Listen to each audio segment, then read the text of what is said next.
Assalomu alaykum hammaga, barchaga salom.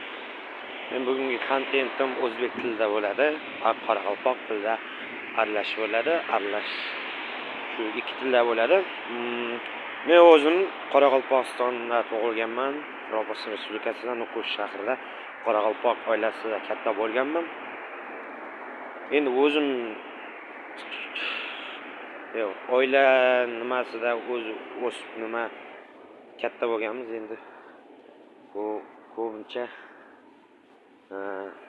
uylarga borsangiz, nima narsa so'rab bir eshikka bir qadam bossangiz va uy egasini chaqirdingiz, yo bir kirib qoldingiz besabab, shu chiqardingizda uyning egasi bo'lsa, abiza shu har doim nimada non olib keladi, tog'orada yeb keting, og'iz yeb keting deb aytadi. Bizlarda katta bo'lgancha shunday nimani ko'rib, hozirgacha shu urf-odatni yaxshi ko'raman men. Shuning uchun har millatning o'z urf-odati bo'ladi.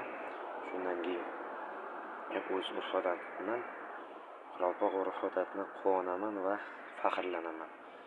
Boshqa o'zimga savollar kelsa, sizlarga bo'lishib aytib turaman. Kanalimga a'zo bo'ling, obuna bo'ling va kuzatishda davom eting.